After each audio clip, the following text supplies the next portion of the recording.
Pasti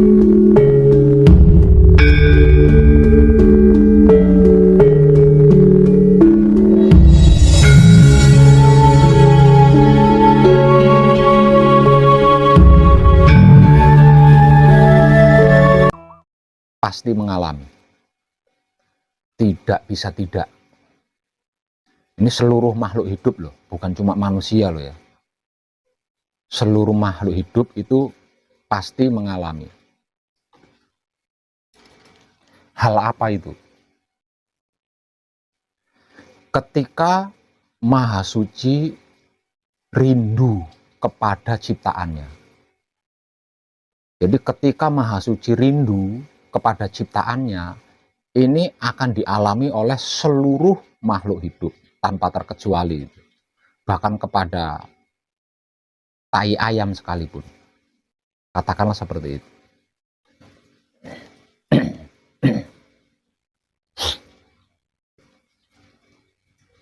Karena kita adalah manusia hidup, maka saya hanya akan membahas manusia hidup.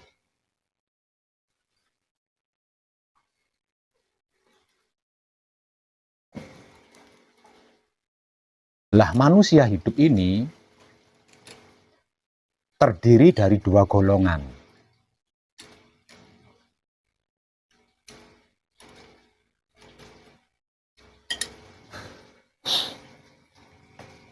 Yaitu golongan pelaku murni menuju suci.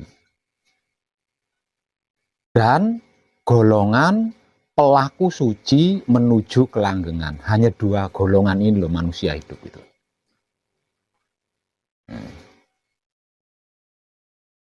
Sebelum manunggal jati, apapun yang dilakukan oleh manusia itu sesungguhnya bentuk upaya laku murni agar supaya bisa mencapai suci. Ini disadari nggak disadari. Termasuk mencari makan, berusaha mencari uang, berusaha, semuanya itu, semuanya. Itu adalah gerak-gerik hidup yang sedang menuntun jiwa raganya agar supaya bisa mencapai dirinya. Agar jiwa raganya itu bisa mengenal hidup. Maka diperlakukan dengan berbagai macam cara. Itu sebelum manunggal jati. Sesudah manunggal jati, apapun yang dilakukan itu juga sesungguhnya bentuk upaya hidup menggerak-gerikkan jiwa raganya agar selalu suci, tidak keluar dari suci gitu maksudnya.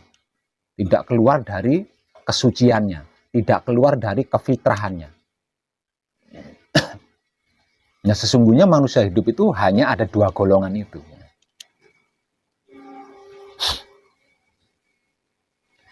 Golongan pelaku murni menuju suci ini terbagi menjadi dua. Terbagi menjadi dua. Satu bagian itu adalah kalangan kaum Denawa. Kalau dalam bahasa awamnya disebut kaum jin, bangsa jin. Yang satu golongan. Nah, sedangkan satu golongannya disebut sebagai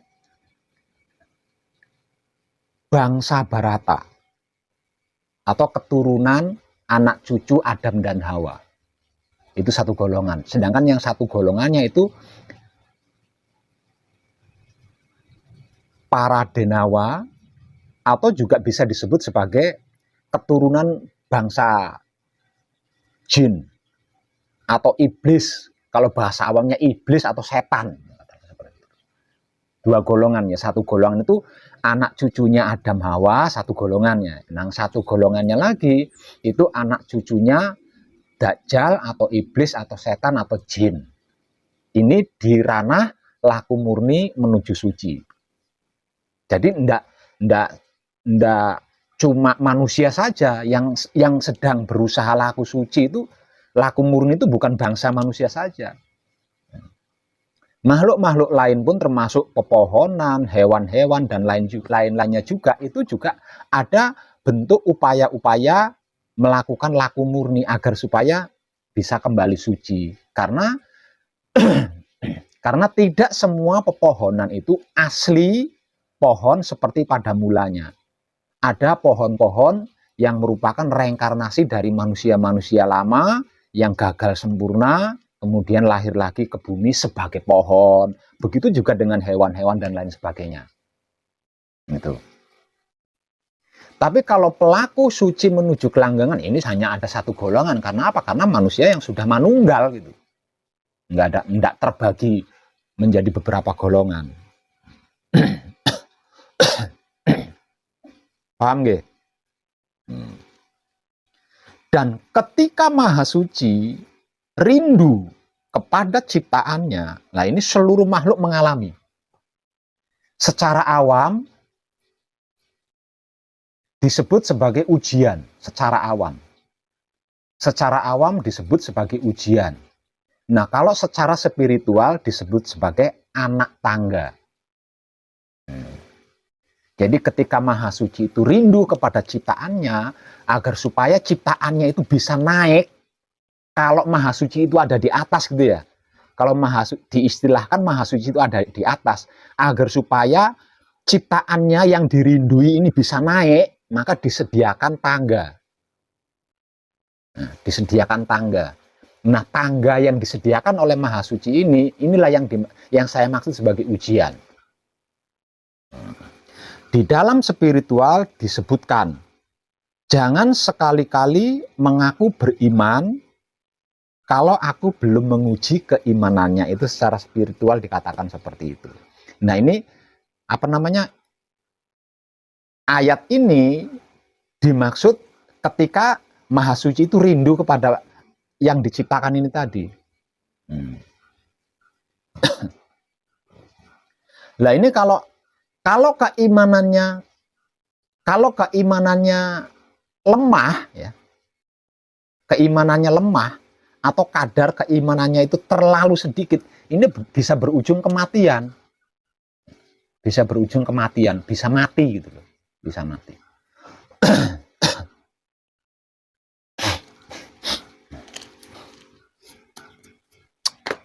Bahasa Tuhannya seperti ini.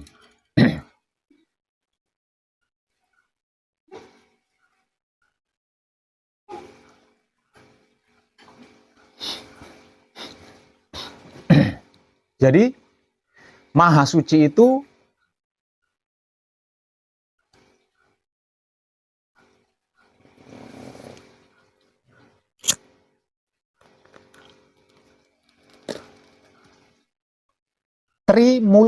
Trimurti. Maha Suci itu Trimurti. Sebab karena itu dia memiliki 3 singgasana kan. Singgasana pertama Baitul Makmur, singgasana kedua Baitul Muharram, singgasana ketiga adalah Baitul Muqaddas. Artinya Maha Suci itu satu, tapi ketika dia bersinggasana di Baitul Makmur, ini sudah beda nih. Tugas dan penyebutannya udah beda. Ketika dia bertahta di Baitul Muharram, beda lagi tugas dan penyebutannya. Ketika dia bertahta di Baitul Muqaddas juga beda lagi tugas dan penyebutannya. Nah, tentang hal ini secara spiritual disebut-sebut sebagai Trimurti. 3 kesatuan. 3 hal yang bersekutu. Tahu bersekutu enggak? Bersekongkol. 3 hal yang saling bersekongkol. 3 hal yang saling bersekutu. Lah, Trimurti ini kalau di dalam religi Hindu disebut sebagai Brahma, Wisnu, Siwa. Itu kalau di religi Hindu. Kalau di religi Buddha itu disebut sebagai Buddha duduk. Jadi arca Buddha itu ada 3 macam ya, duduk, terus tidur, dan berdiri. Lah, Trimurti ini kalau di dalam religi Buddha disebut sebagai Buddha duduk, Buddha tidur, Buddha berdiri. Nah, Buddha berdiri.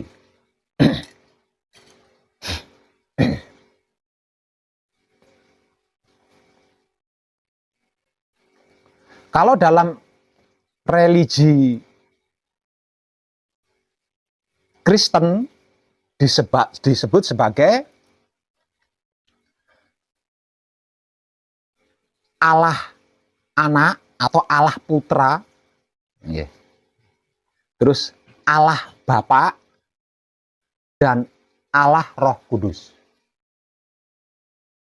Itu kalau di dalam religi Kristennya. Nah, kalau dalam religi Islam disebut sebagai Nurullah, Nur Muhammad, Nur Ilmu Muhammad. Itu di dalam religi Islamnya. Nah, kalau di dalam laku hakikat hidup disebut sebagai Putra Romo. Romo Putra dan Putra Kekudangane Romo. Lah, Trimurti ini sesungguhnya sama, hanya berbeda penyebutan dan tugas saja.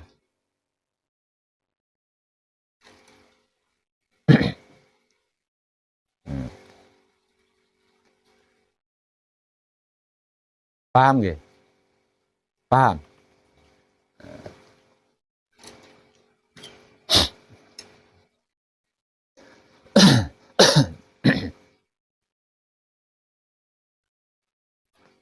Di dalam laku spiritual hakikat hidup, kenapa kita harus sebagai putra kekudangane Romo?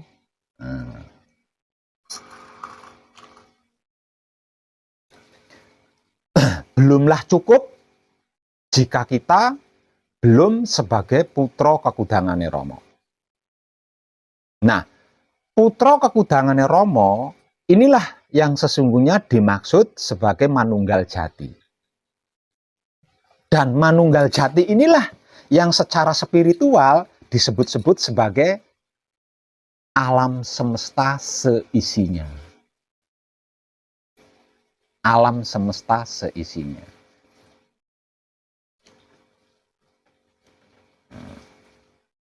Yang di dalam Mijil Sowan disebut sebagai Kanjeng Rama sejati Gusti Prabu Heru Cakrasemana. Kanjeng Rama sejati Gusti Prabu Heru Cakrasemana ini sesungguhnya alam semesta seisinya, sebenar-benarnya yang dimaksud Tuhan.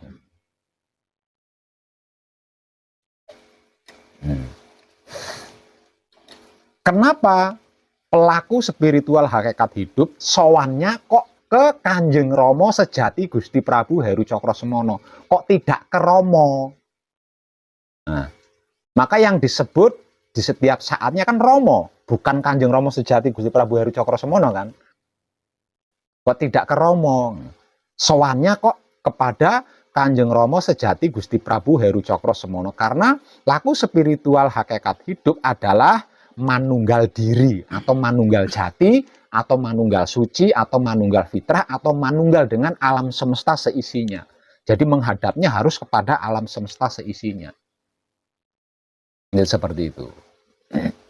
Jadi bisa diartikan juga ada 3 penyebutan di dalam laku spiritual hakikat hidup. Sama dengan 3 penyebutan di dalam religi agama-agama tadi. Nah, kalau penyebutan di dalam laku spiritual hakikat hidup adalah Putra Romo, Romo Putra, dan Kanjeng Rama sejati Gusti Prabu Heru Cakrasemana. Itu.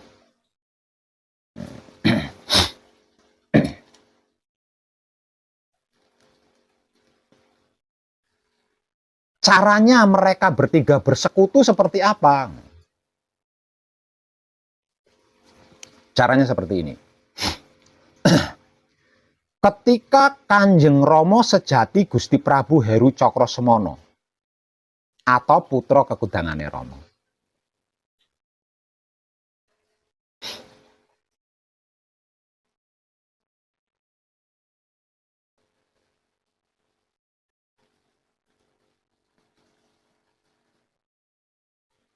ketika Nur Ilmu Muhammad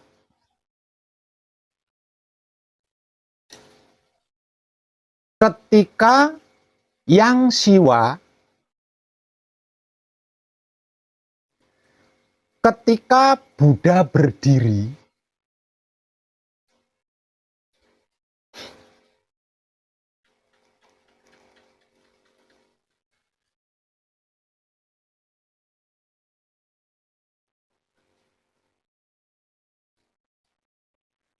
ketika Allah Bapa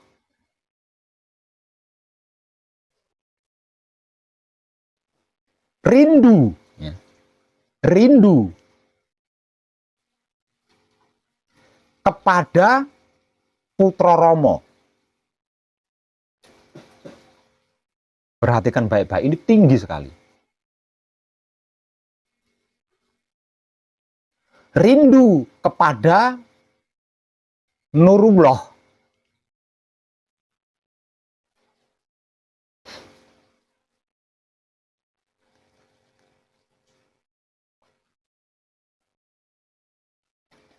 Rindu kepada Allah Putra.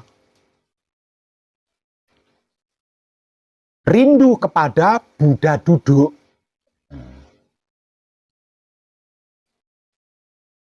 Maka dia akan berkata kepada Romo Putro atau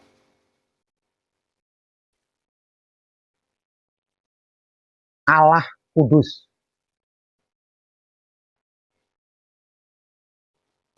atau Wisnu atau Buddha tidur.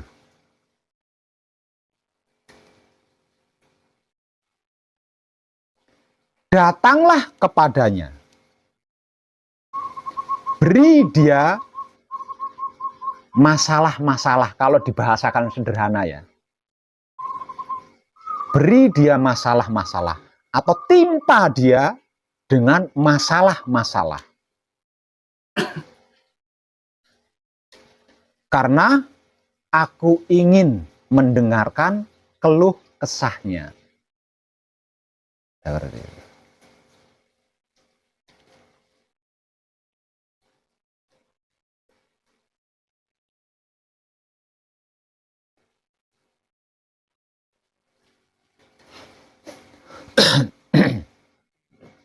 Jadi, yang secara religi dan secara spiritual disebut sebagai Nur Muhammad atau Buddha tidur atau Allah Kudus atau Allah Ruh Kudus atau Romo Putro. Itu adalah jembatan. Jembatannya antara Brahma dengan Siwa. Itu jembatannya Wisnu. Antara Putra Romo dengan Kanjeng Romo sejati Gusti Prabu Heru Cokrosemono. Jembatannya itu adalah Romo Putro. Antara Nurullah dengan Nur Ilmu Muhammad, itu jembatannya adalah Nur Muhammad. Jadi kalau apa-apa, itu yang diperintah itu adalah yang di tengah ini tadi loh. Yang diperintah untuk menyampaikan yang paling atas ini adalah yang di tengah ini. Nah ini secara awam disebut ujian. Secara awam disebut ujian. Secara spiritual disebut sebagai anak tangga untuk kita naiki agar kita bisa bercumbu kerinduan dengan Maha Suci.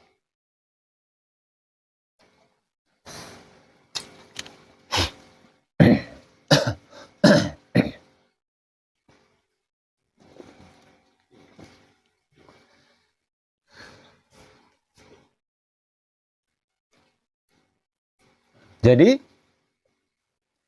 mumpuni atau belum mumpuni, keimanan setiap makhluk itu akan diuji. Sewaktu-waktu akan diuji. Ketika Maha Suci rindu, dia nggak peduli yang dirindui itu sudah mumpuni atau belum. Dia nggak peduli itu.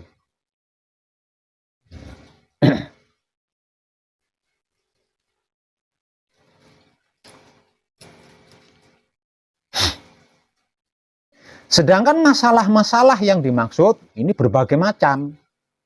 Bisa juga penyakit, bisa juga masalah. Nah ini masalah juga ada banyak macamnya ini. Masalah kekurangan, masalah cinta, masalah apa saja. Masalah. Dan tidak menutup kemungkinan bertubi-tubi lagi. Bertubi-tubi lagi. Kalau penyakit, komplikasi lagi penyakitnya. Katakanlah seperti itu.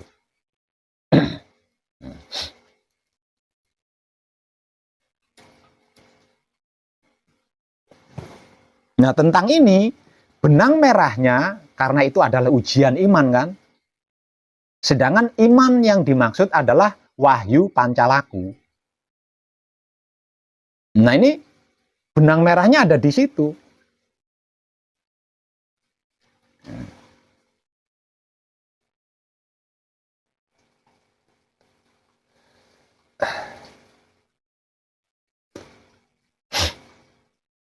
Untuk yang masih awam,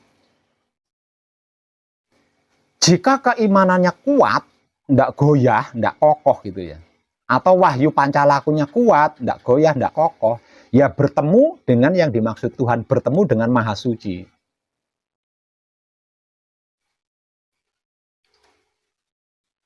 Hanya saja, kalau dia belum mumpuni atau masih awam, tidak berkesan sama sekali. Gitu. Tidak berkesan, tidak berbekas sama sekali.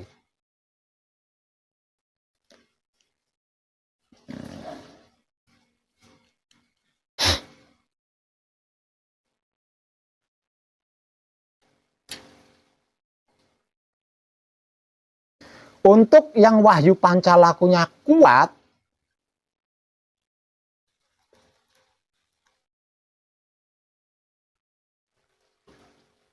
tentu sangat berkesan. Kemanunggalan itu akan sangat berkesan.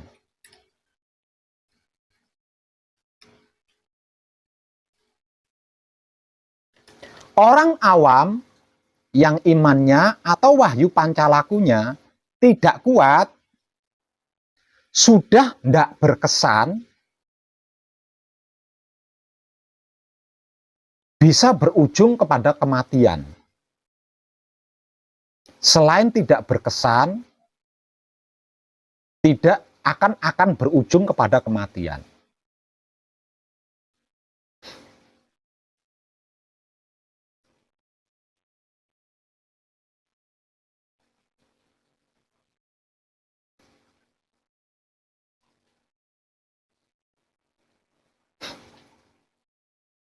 Seorang ahli yang iman atau wahyu pancalakunya kuat, sudah berkesan, dan dia bisa menyaksikan Maha Suci.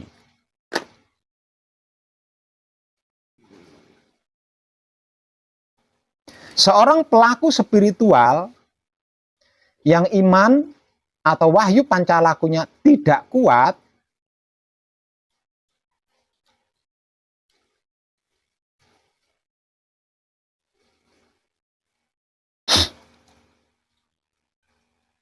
selain tidak berkesan, tidak berujung kepada kematian.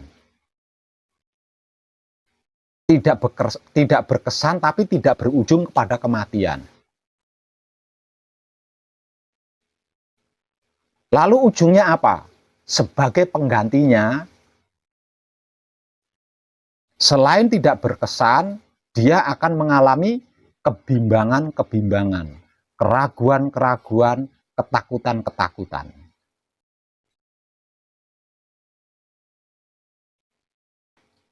Kurang apa sih saya? Saya sudah, kok saya masih bisa sakit?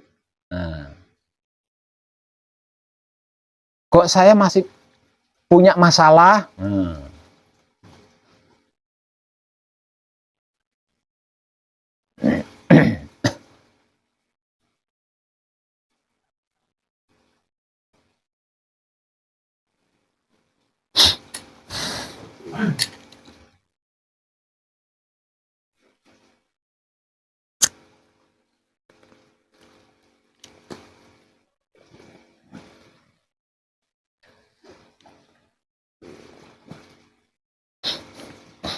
Ini tidak ada satupun yang bisa menghindar dari ini. Karena ini kodrat ya. Ini hukum alam. Antara sang pencipta dengan yang diciptakan. Jadi tidak ada satupun yang menghindar.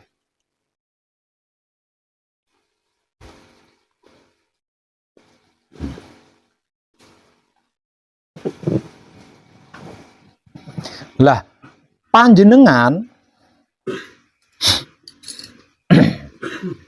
setelah selesai manekung atau gembleng nanti, ini bisa saya pastikan panjenengan akan mengalami ini gitu loh. Makanya malam ini saya kadangan tentang ini.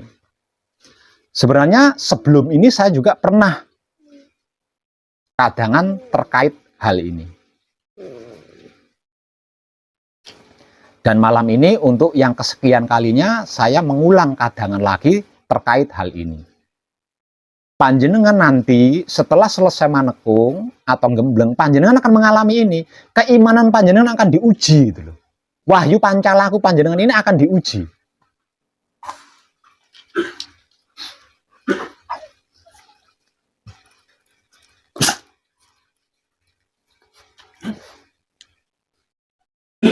Lah kalau wahyu pancalaku panjenengan atau iman panjenengan tidak kuat, sudah pasti tidak berbeda dengan orang awam gitu loh. Tidak berbeda dengan orang awam, pasti goyah gitu loh, pasti goyah. Tidak bisa tidak. Kalau keimanannya atau imannya atau wahyu pancalakunya tidak kuat.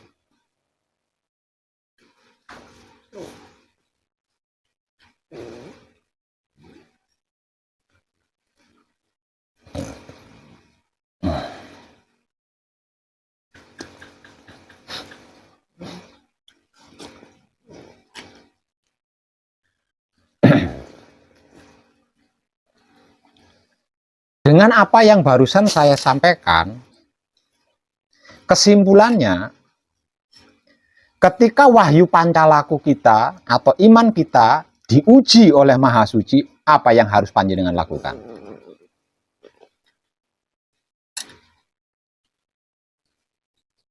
Coba.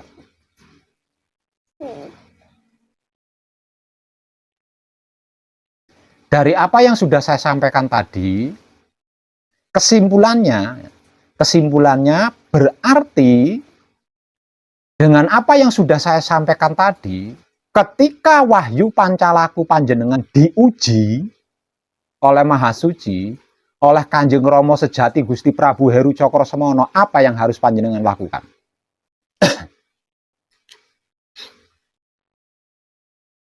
Ayo, jangan diam saja.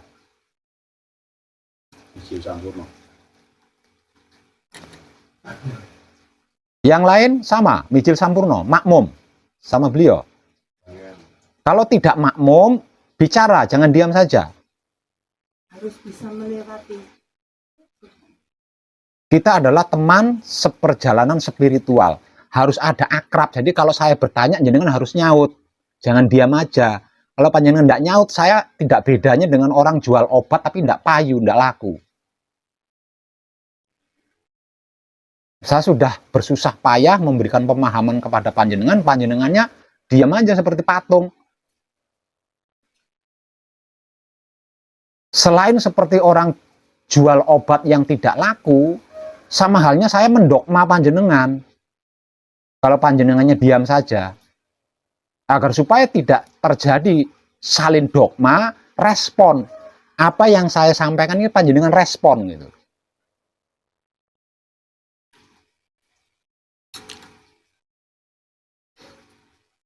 Bapaknya tadi menjawab harus Mijil Sampurno. Mbaknya ini tadi menjawab harus mampu melewati. Lah panjenengan apakah makmum kepada orang dua ini? Kalau tidak makmum, ayo bicara. Ketika wahyu pancalaku panjenengan diuji oleh Maha Suci, apa yang harus panjenengan lakukan? Dengan apa yang sudah saya sampaikan tadi loh. Makanya tadi saya katakan ini tinggi. Panjenengan simak baik-baik. Kalau panjenengan tidak bisa jawab, berarti Pak tadi saya ngoceh itu jenengan nggak denger itu. Kalau panjenengan nggak bisa jawab. Nah coba saya tanya.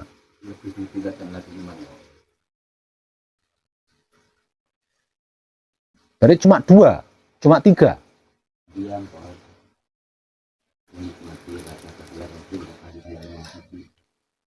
Ayo yang lain jawab. Ayo apa? Coba harus apa panjenengan?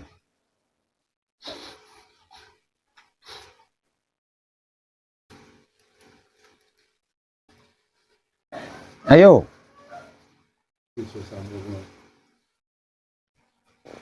Yang lainnya lagi. Jangan saya mendekte, yang lain lagi. Ayo jawab bareng gitu loh. Bareng. Ayo mas, masa saya harus nunjuk begini? Apa? Harus diam. Yang lain lagi.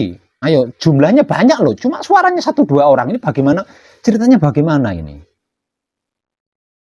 Sama Pak Wen, harus menikmati kelakuan.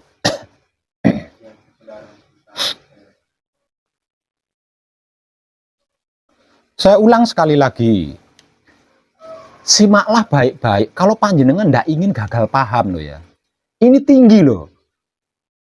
Saya sudah mengatakan, setelah ini saya tidak akan berbicara dasar lagi. Saya akan selalu mengajak panjenengan naik ke level lebih tinggi. Naik lagi ke level lebih tinggi. Itu saya teriak-teriak loh ngomongnya.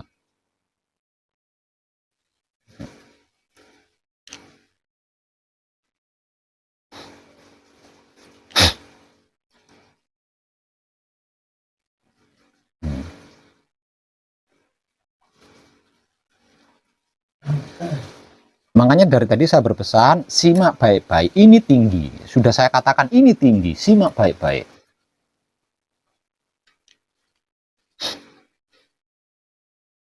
Dengan apa yang sudah saya sampaikan tadi, kesimpulannya, ketika keimanan kita atau wahyu pancalaku kita diuji oleh Kanjeng Romo Sejati Gusti Prabu Heru Cokrosemono, jawaban panjenengan seperti tadi kan?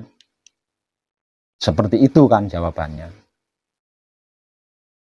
Ketika wahyu pancalaku kita diuji oleh Kanjeng Romo Sejati Gusti Prabu Heru Cokrosemono, kita harus memperkuat wahyu pancalaku supaya tidak goyah. Supaya tidak goyah. Caranya memperkuat wahyu pancalaku bagaimana Pak Web? Ya silahkan dibaca wahyu pancalaku itu apa. Gitu loh. Silahkan dibaca. Nah kalau panjenengan membacanya pasrah kepada Gusti, berarti kepasrahan panjenengan itu harus diperkuat. Nah kalau ada bagian wahyu pancalaku yang mengatakan menerima kenyataan Gusti, ya penerimaan panjenengan itu harus kuat di situ. Supaya tidak goyah. Goyah yang dimaksud adalah munculnya pilihan-pilihan.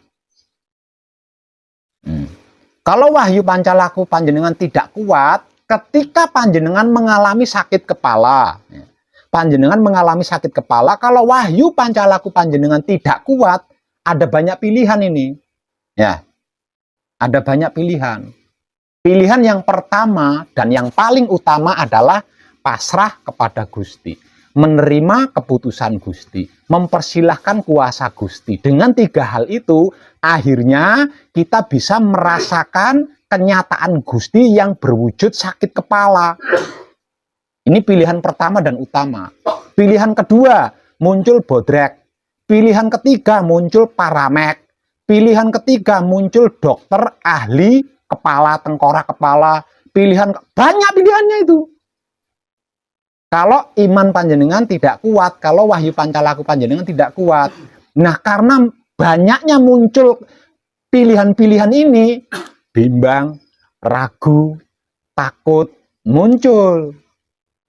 Nah, kalau bimbang, ragu, takut ini sudah muncul, udah kacau jenengan di situ, udah kacau di situ. Udah kacau menjenengan itu. Ke dokter, saya takut jarum suntik. Bodrek kalau overdosis nanti saya pingsan. Ketakutannya banyak di situ. Tuh. Ini pasti akan panjenengan alami ini. Gitu loh. Nggak bisa enggak. Tidak bisa tidak.